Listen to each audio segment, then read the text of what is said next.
Welcome inside episode 443 of the Locked On Senators podcast. I'm Ross Levitan on the outskirts of enemy territory in Winnipeg, Manitoba, alongside Brandon Pillar up in the Blue Mountains. And Ross, it's a Senators game day today. Twofer. The Ottawa Senators up against the lowly Vancouver Canucks, hoping for a W here. And the Belleville Senators up against the highly Utica Comets, who are dominating the AHL. 15-1. Well, they won't have to deal with Matt Murray, however, as he'll get his first B-Sen start on Saturday. It'll be Mad Sogard tonight. We'll have a full preview of both of those games, a locked-on player to watch for, keys to victory, and then, yes, our favorite segment. We've got a Sen Central citizen from across the pond. Travis Lord joins us from England, so stay tuned for all that and more. Today's episode of Locked On Senators is brought to you by Primal Origin Oils. Got beard? Get Primal. Stop the itch and make your beard look healthy and groomed. Check out primaloriginoils.com to learn more about their full line of beard care products and use the code LOCKEDON for a 20% discount at checkout. This is the Locked On Senators podcast, your team every day. You're Locked On Senators, your daily podcast on the Ottawa Senators. Part of the Locked On Podcast Network. Your team every day. Today is Wednesday, December 1st, and as the month changes from November to December, I think a much-needed deep breath for the Ottawa Senators. Whew. A much-needed deep breath for the Locked On Senators podcast as well, Ross, as the month of November gave us one win. Uno. So, month of December, we're looking to double that, hopefully 2 wins. Ooh. And for us, a goal for us is to talk about a win on the podcast the day after. Didn't happen. That last win was on a Saturday. We record Monday through Friday. So if the Sens can do us any sort of holiday favor, give us a couple weekday wins. That being said, the growth of Locked On continues. Thank you for making us your first listen of the day, subscribing on Spotify. We're seeing all the Spotify Wrapped it's come awesome. out. Tag us at Sen Central. It's a guaranteed retweet, and it's amazing to see the community that's being built here in misery, really, as it's almost like a support group. Misery loves company, Ross. Hey, Apple, Stitcher, anywhere you get your podcast, and on YouTube. And I finished up with YouTube because there's something new we're going to try for the next 2 months. The Senators are extremely busy. 15 games in December, 15 games in January. And after as many as we can't guarantee 100% attendance, but I think we'll do pretty well on this. We are going to do a quick 10-minute post-game podcast after every Senators game. We know you're already following along at Sen Central, so we'll tweet out the link when we go live, or even better, subscribe on YouTube. Pilsy, those will be a ton of fun, and they will also be converted and into your audio podcast feed. So now you'll have a little something for your ride to work, and then you'll have the usual Locked On Senators podcast. Nothing changes with that for your ride home. Yeah, and I think, hey, if you guys wanted more content, you're getting it. And Ross, I think the toughest part about this won't be the attendance and us hitting it every game. It's us talking about the Sens for less than 10 minutes. I know. I think that's something It's strict. We can't go more than 12 minutes. Yeah, we really struggle with that. I think our live stream before doing the game preview, we were like, yeah, let's just hop on a stream for 10, 15 minutes, chat about the game.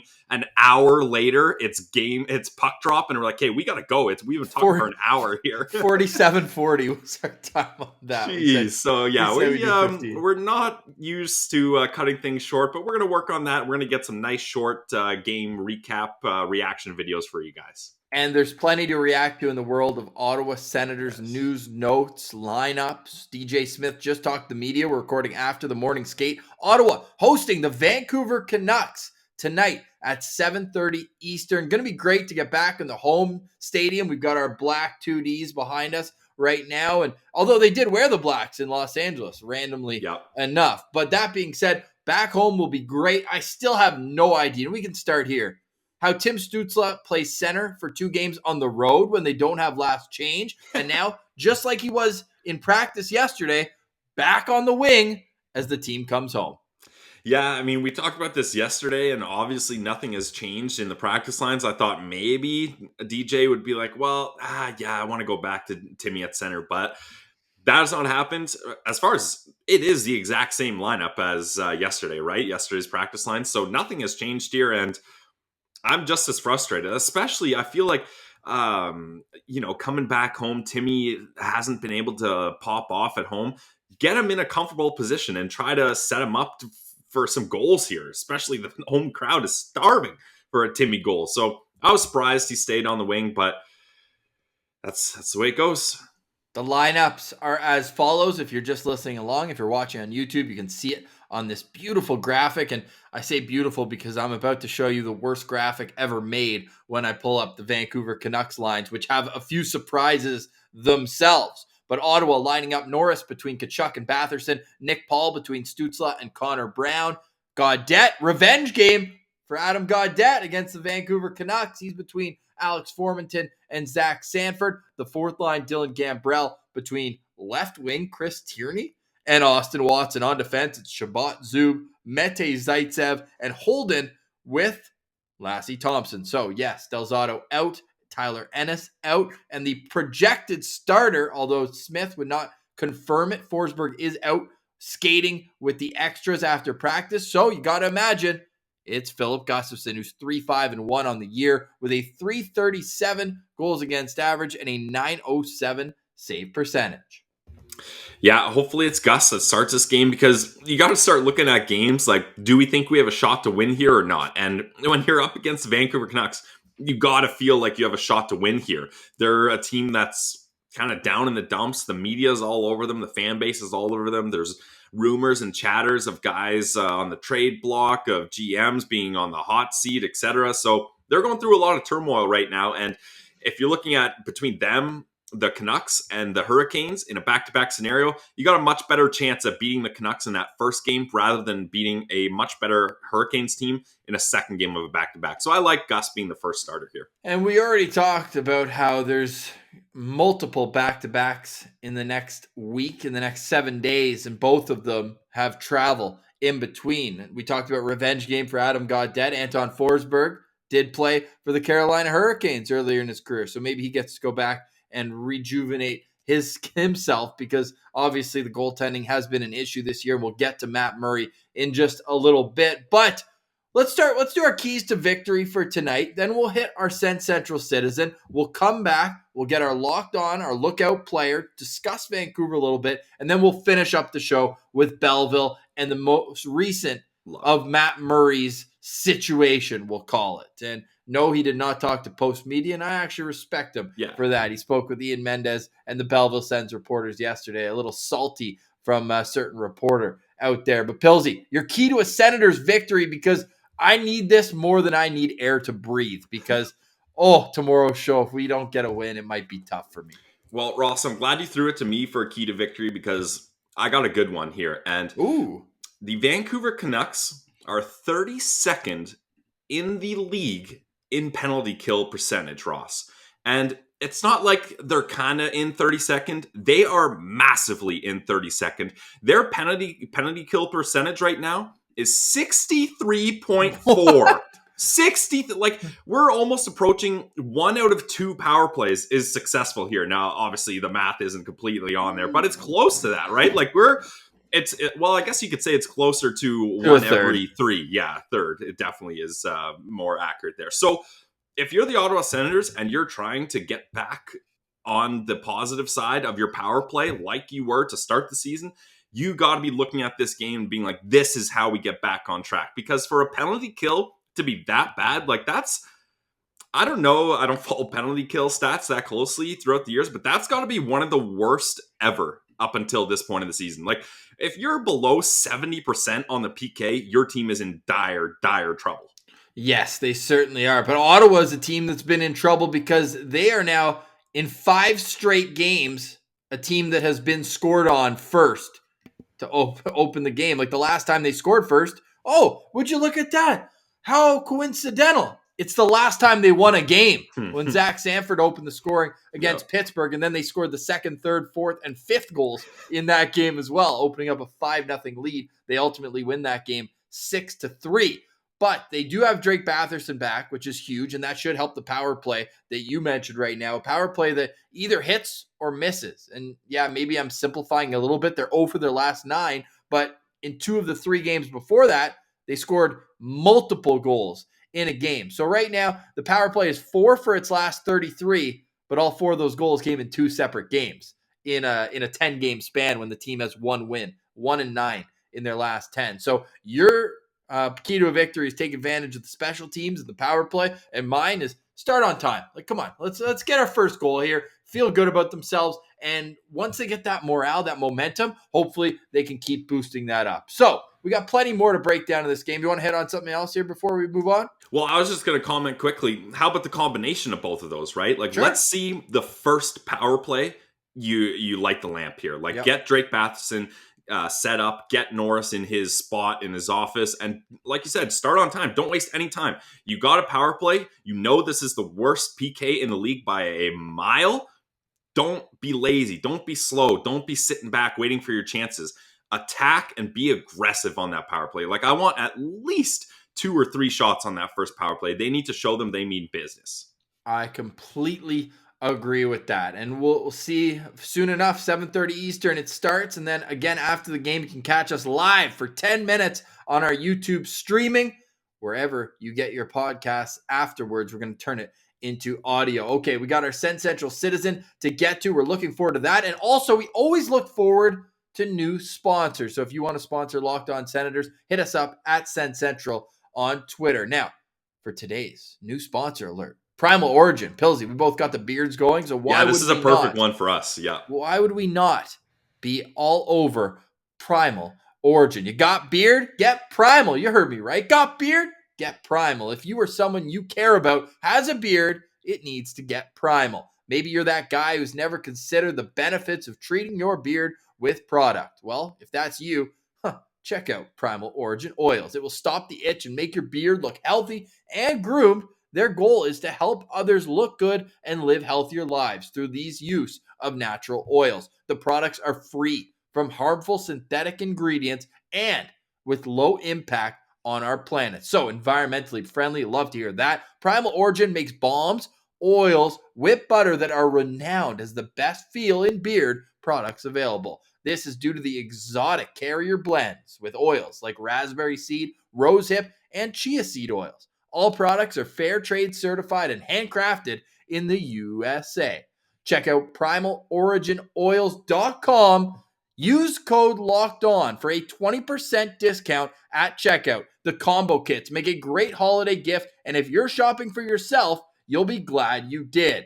If you have used this product or others, personalize your experience and just talk about all of what it can do. You can check out for yourself right now at Primal Origin Oils, because most companies focus on fragrance first, and that leads to a product that does not feel good on the skin. And we took a step back and focused on the ingredients first to ensure a product that feels great and smells fantastic. We know that every company claims to have the best, but Primal Origin Oils challenges you to compare their ingredients and feel in beard to other companies you've used. We promise you will see and feel the difference. So remember, the code LOCKED ON gets you a 20% off coupon at primaloriginoils.com. So use the code LOCKED ON at checkout for 20% off. It's primaloriginoils.com. Yep, a great new sponsor, Ross, and I'm wearing their beard balm right now. It is nice. Like they said, some guys, they just think, you just have your beard and it's fine, but then you get itchy, you get scratchy. Try the beard balm for sure. Love that new sponsor for us. And love our old sponsors as well. Gotta shout out the old sponsors, the OGs. You know where I'm going with this. It's Built Bar. And Built Bar, they continue to make amazing flavors, especially for the holiday season. They always have something fun. But you're going to want to head to built.com and check these flavors out for yourself, because all the flavors are so good. All the bars are covered in 100% chocolate. This is the protein bar that tastes like a candy bar, and I guarantee you, out of all these flavors, you're going to like one, if not all of them. I love all of them that I've tried, and they're always coming up with new flavors like I talked about. Here's Pilsy's pick of the day, guys.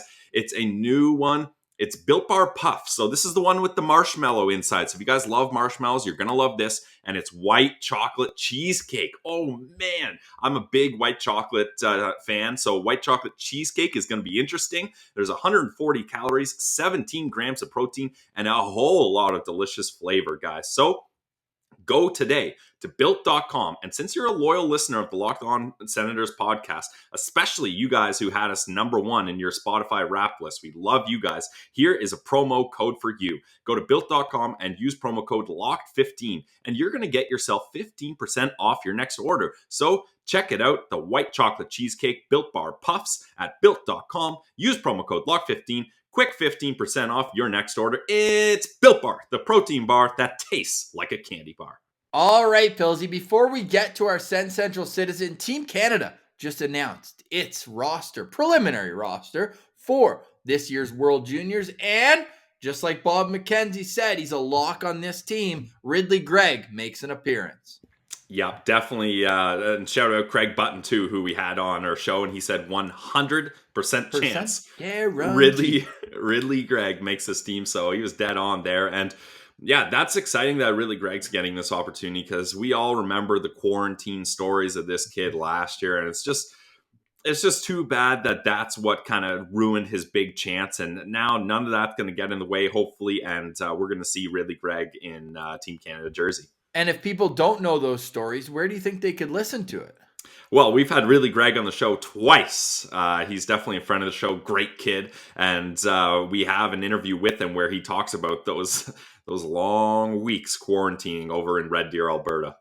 Absolutely. Okay, without further ado, let's get to our Send Central Citizen this week. It's Travis Lord.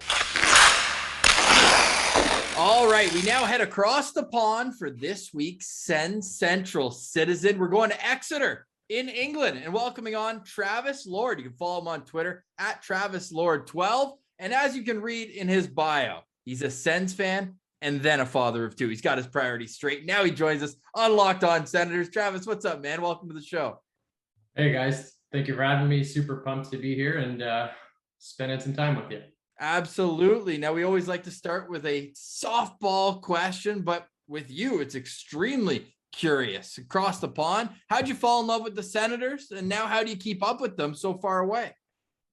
Following them is an easier story because I grew up in Ottawa, born in Montreal. So unfortunately, I used to be a Habs fan before. Following it now is a little more difficult. Games usually start around midnight for me. So I really try and watch the first period if I can, but usually catch up with your guys' show sort of on the drive home instead of the drive to work. So that's always a nice half hour I spend. Nice. Glad you're able to follow along. And I think that's kind of what we aim for, is we want to have an episode out for everyone's commute home. So that's good. And so you mentioned that you used to be a Habs fan and then you switched over to a Sens fan. Now, was that strictly geographically, or was there other reasons for that? And when did the switch happen? Yeah, it was a little bit of both, really. Okay. Like I was part of, or I was 8 years old, I guess, when the Sens won the Cup last, or not Sens, sorry, the Habs won the Cup last. So I was there kind of when they were pretty good. Obviously, I was quite young, and then I moved to Ottawa shortly after that. Basically, the year the Sens were introduced, and they were bad for a long time. So I still sort of followed Montreal, but as spend more time around the team. I had a close buddy who spent some time in the hospital. He had some of the players visit him there. So just sort of through being in the area and then starting to develop a better team, obviously it became, I switched over to the good side and haven't looked back since. I like that. Now, if you want to make it a nice, punchy story, you just say, yeah, the Sens' first game in franchise history, they beat the Habs, and I jumped ship right away. But I like that, and that's good with the personal touch. We've had a few of those recently with Luke Skinner told us a great story about Alfredson making sure that his grandmother in the hospital had some people supporting him and in the community. And that's such a big part of having a professional sports team in town, is that connection to the community. Now, connection to players is a big thing as well. I see, obviously, you got a pair of captains' jerseys hanging behind you, and Daniel Alfredson and Brady Tkachuk. For those just listening, who were the first players that really caught your attention and made you fall in love with not only the team, the organization, like you said, being in proximity, but the style of play that the Senators liked? You know what? I was always a huge Chris Kelly fan. Nice. So Christoph Schubert, Chris Kelly, the Grinders. Would have that. Yeah. So, but I don't. Chris Kelly, for some reason, had this workmanship that I really fell in love with, and then he had a little bit of skill to put in there. But just watching him kill penalties was kind of a thing of beauty a lot of the time. So I really enjoyed watching him. Obviously, Alfie, like you can't say anything but Alfie if you love the Sens. So. But I mean, that's kind of an obvious choice. We all know. Yeah, we like you kind of giving us a bit more of a creative answer because clearly, yeah, I mean, praise Alfie is too easy. Pillsy? Yeah, I mean, those are all great players that we loved back in the day as well. And so those are some of the guys you liked growing up and watching the Sens. Now, what about some moments? I love hearing everybody's different perspective on what are some of the biggest moments you liked from your time as a Sens fan. Couple of them were kind of cool. I got to watch in 2005, 2006. I got to see the Tampa Bay Lightning eliminated. Awesome. That was just like one of the. I've never been to. I think that might have been my only playoff game I've been to. Most of it were just regular season. So that one was just so far different from any regular season game I had been to. So that really stood out. And they dominated that series too, if I remember. Yeah, correctly. I think it was 5 games, but it probably should have been 4. Yeah. So we'll call it the gentleman's sweep. Yes. Yeah, that was definitely a fun year. I think it was the same year in the following series against Buffalo. Yeah. I remember being at work. I worked at a golf club, and there was a tournament going on, and we were in one of the lounges having dinner, and just one little TV that you could imagine having in your high school kind of wheeled in on a cart. Yeah. And everyone was just glued to it. And that was I think it was the Wild game that ended up like 8-7 or 7. That was game 1. Yeah. Yeah. Game 1. Yeah. So that was just such a roller coaster in kind of a fun atmosphere as well. So that was really cool. Okay, I've got the game pulled up that you referenced. Game 5, April 29th, 2006 at the then Corel Center. Bonus points, and we won't hold it against you if you don't remember. Can you name the 3 Senators goal scorers in their 3-2 victory that night? I wish my memory was I will give you a hint on one of them. One of the players you already mentioned earlier in the show got the game winner. And this is trivia for everyone listening. Yeah. Who's most likely of the 3 guys that you mentioned earlier to score? Havlat. Yes, there you go. I was going to go with Schubert Ross. Shuby, no points. Hey, Shuby, holding the stick penalty. First penalty of the game. There you go. Get yourself on the score sheet, kid. We love that. Hey, you mentioned you worked at a golf club. We don't have to name it, but I do know through a couple sources that Daniel Alfredson might be the greatest hockey player / golfer. Can you confirm that? I can, yeah. He's an unbelievable golfer. Is his brother almost as good as him, though? His brother's pretty close. I played with his brother a few times. We used to have a pretty close match. That was a lot of fun because we were very similar skill level. Alfie was always a little bit better, though. Just at everything he does, eh? You kind of realize how competitive and passionate they are. He took his golf extremely seriously. And if he took it half as seriously on the ice, then it's saying something. So yeah, it was pretty fun to see like club championships or him play against other clubs, and you walk up to the first tee and you're facing Daniel Alfredson. How intimidating is that? Yeah, and he's probably got his game face on as well. He's not messing around. I wonder. We all know that legendary story of him playing ping pong, and there's Daniel Alfredson with his right hand and Daniel Alfredson with his left hand as 2 different players in the tournament. I wonder if he could golf either way as well. I'm sure Alfie is capable of that.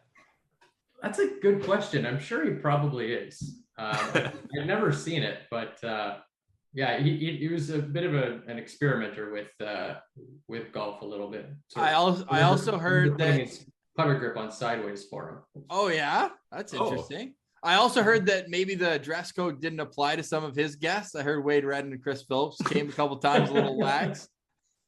Yeah, we might have had to enforce the policy a couple times, but that's always a weird conversation to have when you're, especially when you're a fan, 21 years old, looking up at Chris Phillips, who's huge and some guy you idolize, right? So yeah, the big rig. Hey, let's get into today's team, because you mentioned how you follow the team and they start at midnight. You're still watching the first periods. You're following along. Do you ever have any moments where you wonder why? Lately, it's a great question. Yeah, I want to hear this answer. Yeah. Thank you. Yeah, lately it's a very, very valid question. I'm not sure I have an answer for you. Okay. I'm addicted too, man. Hey. Yeah, like, why do you guys do this? Great question. Pillsy, you got an answer? Well, we get paid sometimes to do it, so that's what we go for. But I've tried to have a new perspective on this. I'm no longer looking at it in wins and losses. Like, let's just keep the chaos going. The entertainment value is still there. Like, it's still entertaining. Like, garbage can be entertaining if you look at it in the right light, right? Yes. So. No, I think that's interesting to build off of, and I want to get kind of your take on like what is keeping you attached to this team. I mean, I think long-term, the vision is there and the players are there. I think we have an unrealistic expectation, or management has an unrealistic expectation of how long this rebuild is actually going to take. And, there's all the talk about it being over. I mean, I don't think you can build a team drafting all of your forwards first and then your defensemen afterward. If you look at a lot of great teams that won the cup with young enough teams, the defensemen were always drafted 3 or 4 years before their star forwards. So I don't expect how you wait for like Sanderson to come in and be a complete game changer his first year in. For me, this is more of like a 4 or 5 year plan from now that they're going to be really competitive. And just seeing them grow together, like Norris, Tkachuk, Stützle, that's just Batherson. Like, they're fun players to watch. But I mean, it can absolutely be trying at times when you have guys that, the depth is just not there. And Gaudette's pickup as an example. How do you put that kind of guy in a third line center role that's been a fringe player? It's tough. So there are some tough sides, but there's definitely some, I feel like, reason to be optimistic still. Yeah. So speaking of that optimism, I mean, we don't need to talk too much more about today's team. We can look to the future, like you're talking about. So look down in Belleville. Who are some of the prospects that are kind of really shining that light at the end of the tunnel of this, the dark days for Ottawa here? I mean, I would really love to see Mads Søgaard. Great Dane. That would just be pretty cool to see how him and Net and get there eventually, like him and Gustafsson as a tandem. Yeah. Like how tall would they be combined? Is kind of a wild stat. Oh, yeah. I really like how Lassie has come up and sort of shown how the defense should be played, really, like cutting off people along the boards, not letting them skate around, which some of our vets haven't been able to do. So I feel like he's making it easier on the goaltender, keeping people over to the boards. So he's been really fun to watch, and I'd like to see him develop a lot more into that sort of steady player. And then Ridley Gregg, I'd love to be able to see come up. Crooker as well. Yeah, we're catching up with him soon. We can't wait. Great guy, and it sucks that he got hurt in the rookie tournament. And that was just that was tough to watch, and after just doing so well. So yeah, I think the pipeline's just really promising, and you could go on about a lot of the prospects that they have. Just hopefully they get there, and that's when we see the team really start to succeed. Is there a pipeline from Exeter to Ottawa anytime soon? You're going to be able to catch the guys in action? You know what? I'm hoping I have some flights scheduled to come home for Christmas, Nice. flying in on the 18th, but I'm not sure if quarantine rules will change at all. Right Oh, now, I'm double vaxxed, so I'm allowed to attend big events. yeah. So I'm hoping that I can catch a game around Christmas time, but I don't feel super optimistic about that right now. Better to kind of set the bar low, and then that way there's Yeah. not as much disappointment. Hey, sounds kind of like what Sense Management should have done at the start of this season. No, Under promise, over deliver, right? that's just it. That's Well, what we hey, do on this show. well, hopefully. I mean, hey, the jury's out still, but we'll find out. Hey, what we do know is we really appreciate you joining us, Travis. It's always great to catch up with a different perspective, especially one from overseas. And you grew up around the team, and then now are further away, and still holding on to a part of your hometown. And I respect, if you're calling it. I know you said you grew up until Montreal, but I know that that's something that keeps me kind of connected to Ottawa forever. So it's hey, the brighter days are ahead. You did shed some optimism for us. So we appreciate that, Travis. And we want everyone to go follow him on Twitter as well, at Travis Lord 12. And hey, maybe we'll get to see you at the CTC. Hopefully, I've got my fingers crossed for you. I'll be there on the 31st. So I don't know if you're still around then, but it'd be awesome to be able to catch up with you in real life. Most definitely, guys. Thanks so much for having me on. I really appreciate it, and hope to see more Go Sens Go over the years. Stick taps to Travis for joining us. Really appreciate that. Always a favorite segment. It's so funny that we had a bit of a relationship. I hadn't even remembered. I was so young back then, but he taught me back in the day. He taught me everything I know about my golf swing, for better or worse, Pilsy.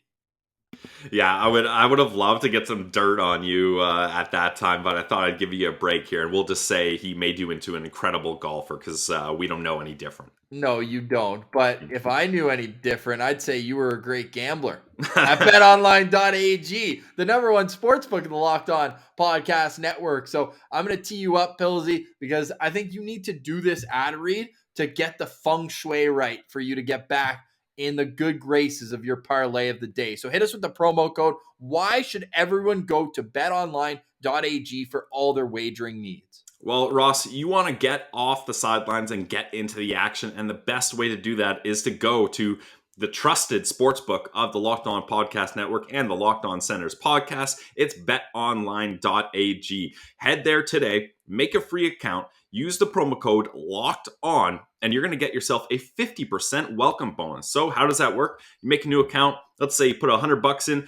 Bingo, bango, bongo. $50 in free play money for you to bet on the Ottawa Senators, or to fade, or to follow Pillsy's parlay of the day. And guys, it's a Senators game day. I've said it. I think this is a team that can beat. It looks like Gustafson's going to be the starter. So we're going to have a real simple Pillsy's parlay of the day here. Ottawa Senators money line at +107, and the over of 5.5 at -113. Put those two together. Bet $10, you're going to win $29.02. The Ottawa Senators, they have to win eventually, and when they do, you want to be riding on their backs. So that is Pillsy's parlay of the day, guys. Go Sens, go, and also go to betonline.ag and use our promo code Locked On for your free account, and you're going to get yourself the 50% welcome bonus. betonline.ag, your online sportsbook experts. Your ad could be here. If you want to advertise with the Locked On Senators podcast, hit us up on Twitter at SensCentral. We've got great rates. And if you know how we go to battle for people who have been on the show, we'll do the same for your company. So if you have a small business, local business, and you want to spread the word, just go see everyone's Spotify Wrapped and check out, be a part of the SensCentral citizen community. I feel like we need to make that more of a bubble, Pillsy. We have SensCentral citizens on the show, and there's many more to come. But I think that if you listen to the show, you're a SensCentral citizen.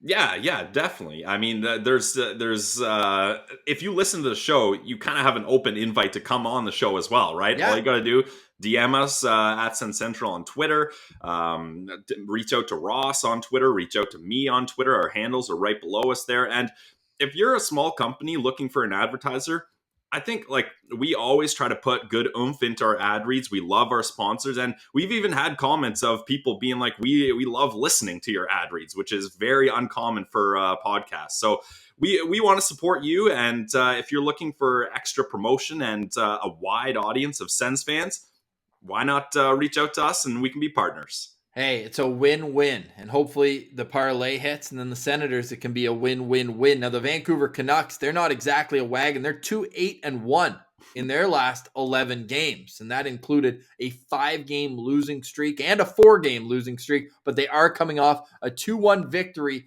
in Montreal, and that sparked a lot of change in Montreal. They made full sale changes. You can listen to Locked On Canadiens for that. We don't need to get into it on our show. We will say, though, so Team Canada, we mentioned they announced their roster. Ridley Gregg is on the preliminary roster. Now, again, that's 35 players. The complete roster will be 23. But Pilsy, there's 15 first rounders on this chart.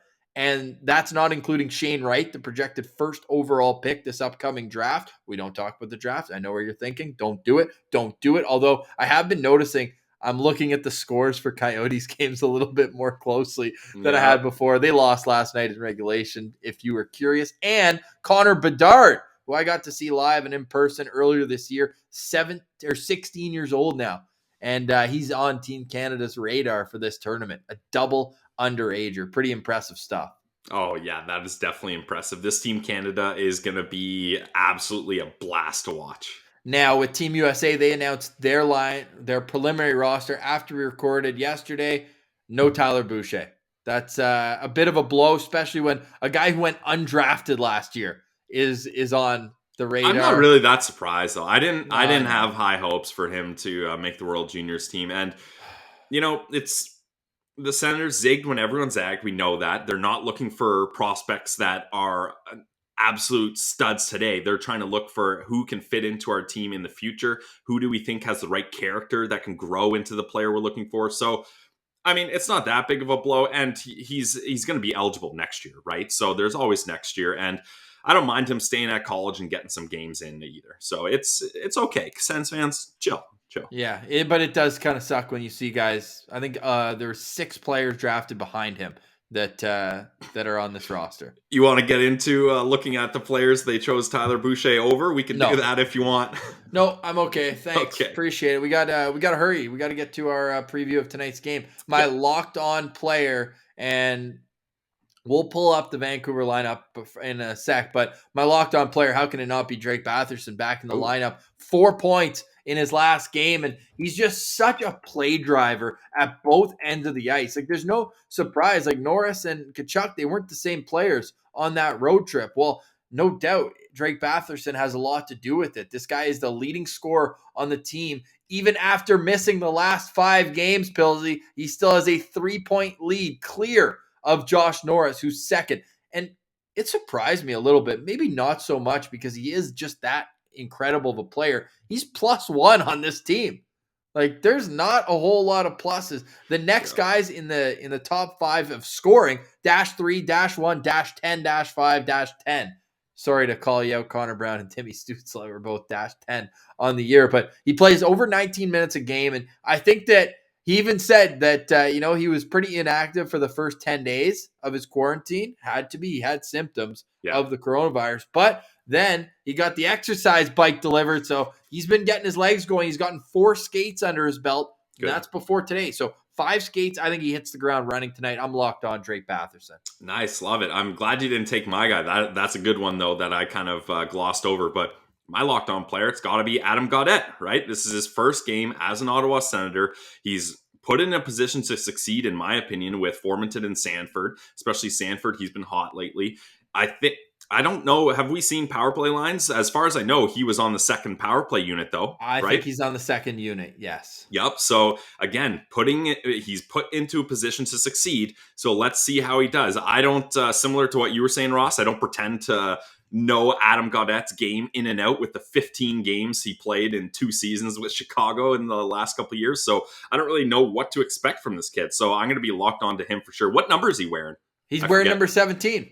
Oh, nice. That's I would say as a player, 17 was always my number. So I love How many number 17s can you name for the Ottawa Senators in like their franchise history? I'm terrible at this. Did Grizz wear 17? No, 16. Okay. I was close. Nate Thompson comes to mind. Did Brian Gibbons wear 17? He might have. I think Brian what a Gibbons wore legend. number Let's get 17. where's Brian Gibbons at? Get him on That the show. shooting percentage was absolutely insane. Brian Gibbons did. Nate Thompson did. I've now got it pulled up. But if you're in your car, you're trying to think a few, I'll throw out some names. The first ever was Jody Hull in 1993. Again, he was a two-time Senator. And the most recent was Alex Galchenyuk for his short sample size last year. Sick power play goal, though. Yep. Couple other notables. Philip Kuba wore it the longest. Classic. And that's only a 3-year span, but that's the longest it's ever been wore. It's a one and done number. David Legwan, Thompson, Gibbons, Max McCormick, Jonathan Davidson, very sparingly used. And then Bill McCult, the most games played by a Senator without scoring a goal, which I believe is 70. Yes. Okay, I've been waiting to use this. Pilsy, go ahead.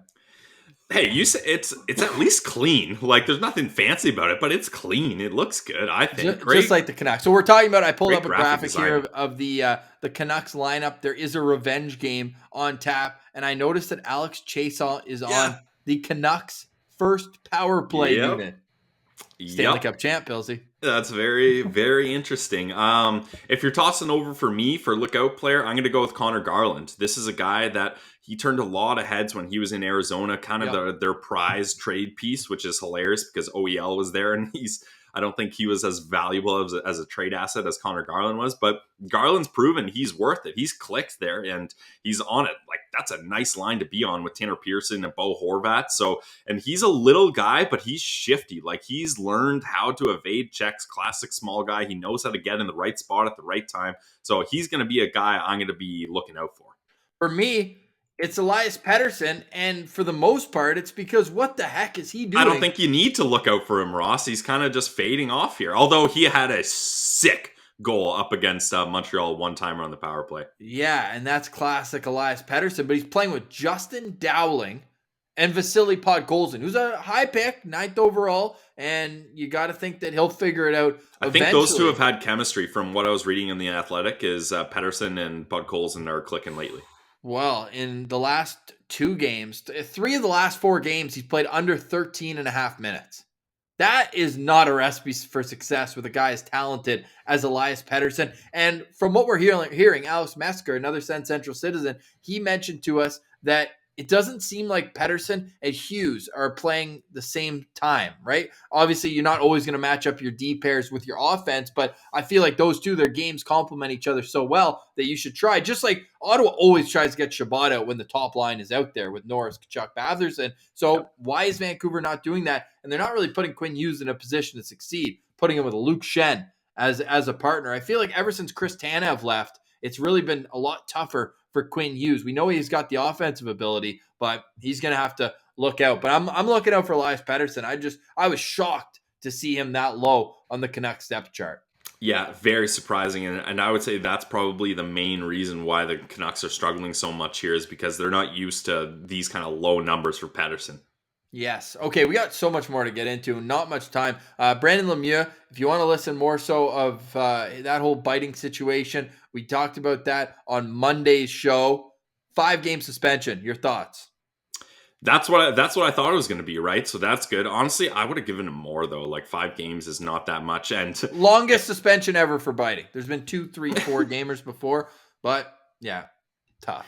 Yeah, tough for sure. And hey, if Brady Kachuk's probably sitting there laughing, being like, that's 5 games of lost money that Brendan Lemieux is never going to get back. Yeah, he cannot afford that. So joke's on him. The brickhead gets 5 games. Bad guy, bad teammate. All right. Good guy, good teammate, but bad situation for Matt Murray, who hasn't been able to produce numbers or wins in Ottawa. We have clearly been vocal on that subject, but he spoke to reporters in Belleville yesterday. And I thought he handled himself really well. Maybe a couple subtle shots of the way he was handled, but seems like he's got a good attitude. But are you concerned at all that he's not ready to go game 1 here? He's going to take the bus with the team to Utica, but he's not going to play. You have no problem with him waiting till Saturday? Not at all. I think that's the right move. That's the respectful move. Like, if he came down to Belleville and was like, I'm playing next game, bad guy, bad teammate, right? So I think, yeah. I want him to be a brick in net. Yes, that's my brick preference. wall. Yeah. Yes, first off, I loved that video for Matt Murray. That is exactly how he should have responded. There's nothing I would have done better there. He's upbeat. He's saying all the right things. And like you said, subtle complimentary shade thrown at the Ottawa Senators coaching staff, but he does it in the right way. All he's saying is, hey, ever since I've got down to Belleville, the coaching staff here has been so professional. The communication here has been so good. The preparation and planning and the professionalism here has been great. So he's complimenting the Belleville system, which he should. And I believe there's truth to what he's saying. I bet, like, with the way Troy Mann handles himself, I bet Matt Murray went down there and was like, man, things are run a little different here than they are in Ottawa. And especially for him to, just say all the right things and be like, I'm doing what the coach says. I'm practicing, I'm glad Mad Sogard is here. He's a good kid. He's working his butt off, all that kind of stuff. So I think he's doing everything he can here. And what really upsets me, and again, I'll go read Ian Mendes' article in The Athletic. Matt Murray, he knows that he's not being good. He hasn't been good enough. That's very clear. So I think the thing that really upset me the most, Ross, is that Pierre Dorion said that he was in the room when Matt Murray was told he was going on waivers, but didn't say anything. And he's like, but I was there. So, like, you can't get on me. I was in the room when he was told. Like, no, he needs to say more. And also, there needs to be a plan in place. Matt Murray has said there's no plan. There's been no communication. Evander Kane is got to be one of the worst guys in the league. He tried to fake a COVID vaccination card, and now he's coming back from suspension. And he has a plan in place. His teammates have said, we will leave if he comes and plays for us. Yet the San Jose Sharks management has a plan, and they've communicated to Evander Kane what the plan is, and Evander Kane is fine with the plan and moving forward with the plan. Why wasn't the same luxury given to Matt Murray? Like, it's sad here. And I think that video really shows you that I don't think people can be as hard on Matt Murray as they want to be, because he's doing the best in the situation that he's been put in, and we're hearing crickets from Ottawa's management system. It's embarrassing. Yeah, it is to an extent. The only kind of to play devil's advocate would be you want to play in the NHL, play like an NHL goalie. Now, would it have been less embarrassing to have it on a 2-week conditioning stint and send him down once he got back to Ottawa? He took his own flight from LA to Ottawa. Wasn't on the team charter because he didn't want it to be awkward. And that's a tough situation to put a veteran goalie. This definitely could have been handled a lot smoother. But at the end of the day, when you're a goalie, stop the puck and there's no problems. Especially, I think it's probably an embarrassing thing for Dorion to have signed him to this contract as well. So all in all, this situation is tough. However you look at it, I'm sure we'll discuss it at length throughout the rest of the week and through his first start this upcoming weekend. But the Belleville Senators have won 4 straight games, 7 of 9, going up against a team who's won 15 of 16 on the entire season. A complete wagon down in Utica. Meanwhile, the Ottawa Senators hosting the Vancouver Canucks tonight. Follow along up-to-the-minute stats, news, analysis on Twitter at Sen Central and on Instagram, lockedon.senators. And a reminder, once again, we've got our post-game presser. We'll call it post-game wrap-up. We'll figure out a little fancy term for it, but join us on YouTube. Central session. I like that. That's good. We had a little brainstorming session. Doesn't take too long, but join us there. The more numbers we get, the more likely that they'll continue to ask us to do this, and we do appreciate that as well. So for today, we say goodbye. For Brandon Pillar, I'm Ross Levitan. This has been the Locked On Senators podcast, your team every day.